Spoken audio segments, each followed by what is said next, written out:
Hey, what's up, everybody? This is another book review. This time we're going over a book. Don't fire them, fire them up. This is an amazing book. This is actually a guy from Cleveland that actually went from Minnesota to Cleveland for Xerox and made them one of the top Xerox companies in America. It's a pretty big book. It took me a couple sittings to read this, to seriously digest it. If you want to know about leadership and you want to know what works and what doesn't work, this is the great book to have. It's about consistency, it's about leadership, it's about holding people accountable, including yourself. I'm just going to point out a couple of things from each chapter. Chapter 1, first things first, make changes immediately, reestablish a work ethic, and make a statement. Chapter 2, touch it, taste it, feel it. The more people you put on the fast track, the more fast track talent will be attracted to your operation. Find a mentor, find a dozen. Use them as role models and sounding boards, to bounce ideas off of. The quickest fix is to start with yourself and make sure that you're totally focused on making success happen. A lot of managers don't get that. Like, they think that, oh, I'll just, threaten people and they'll just do what I told them to do. No, fix yourself first and then fix us, okay? Leadership starts with people. This is from chapter 3, the tallest ship, leadership. A leader has got to walk like he talks. Don't just tell them, show them. Words aren't enough. Chapter 4, business is a contact sport. Get in contact with your customers and stay in contact. See, this is another thing that I think that a lot of managers don't really think about.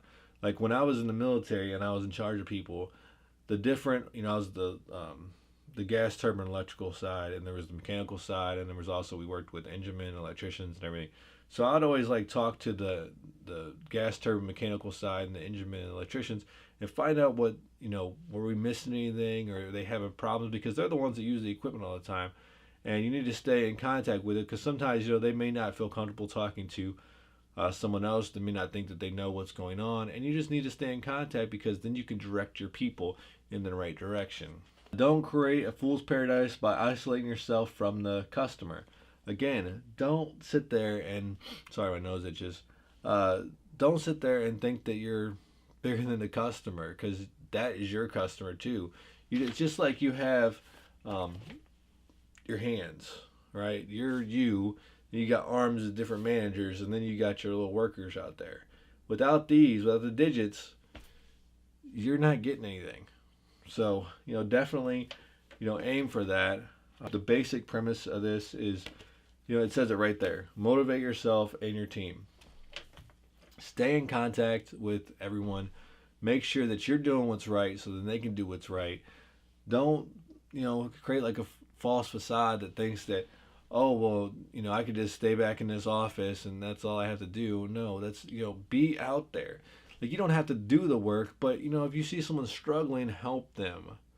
Because, look, if one of your fingers out here, because that's what your workers are, one of your fingers are broke, are you just going to chop it off? No, you're going to put a little cast on it, and you're going to wait for it to heal, and you're going to nurse it back, and you're going to make it better. So that's what you need to do. Treat your workers just like your fingers, and your arms are the managers that's out there. Keep in touch with everything. Keep in touch with the customers, keep in touch with the bottom employees, the middle employees. Don't just pass stuff off on your managers. You can delegate stuff, but don't just pass the communication side. Have an open door policy. He talks about going in and making sure that people were accountable by doing semi-annual reviews of them. And actually, at one point, he was doing them every couple months just to see where it was. There was one really cool story, and then I'm going to stop this. But his son, when they had moved, there was this little treasure troll doll. And he took that treasure troll doll, and for the person that didn't sell what they were supposed to do, they got the treasure troll, and it was on their desk until they fixed it. And if you had it for 2 times, then you were looking like, oh my, this is bad. The 3rd time, you were retiring that troll doll because you were going to be leaving, and nobody wanted to do that. It was more than just embarrassing the person to put it on their desk. It was more about motivating them to say, hey, I don't want that thing. And there was actually a couple times in the book that it seemed like he was a heartless jerk when people would come to him and say, look, I don't know if I'm cut out for this. And he'd say, I think that you made a good decision. I think that you evaluated the situation correctly. That's what sometimes you have to do as a manager that has authority. You need to weed out people that aren't happy. It's not about like if they're doing good or they're having a bad life, outside of work, but if they're just miserable and you see that they don't want to come to work. They're doing the wrong thing. You're doing an injustice to them by making them stay there. And sometimes, it hurts to boom, you got to go. But at the same time, they can like go for what they believe in and what's going to make them happy. Sometimes, certain jobs just aren't for certain people.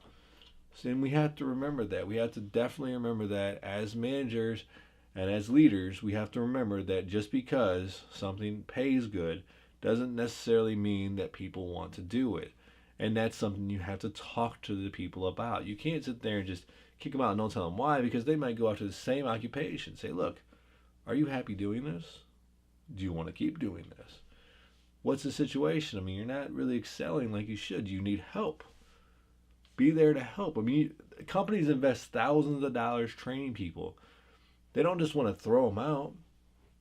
So give them all the help that they need. But if they're just unhappy, let them go. So there was a couple times again I thought that he seemed heartless in here, but he definitely turned this around. The Xerox company turned it around. I mean, like tenfold. This is a great book for any type of leadership that really wants to be a part of their actual team. Have you guys ever read the book? Would you guys like to review? Is there anything that I missed out or that you think I should have added? If there is anything, comment below. And if you liked it, hit that like button. Subscribe, share for anyone that this might help. Any kind of manager, this is definitely a good read. The messages in there are classic. They're going to stand the test of time. The little bit differences that's going to happen is there's different kinds of advertisement now. But definitely, if you're a manager, pick that up. If you know anybody that's a manager, share this video so they can pick it up. And until next time, peace.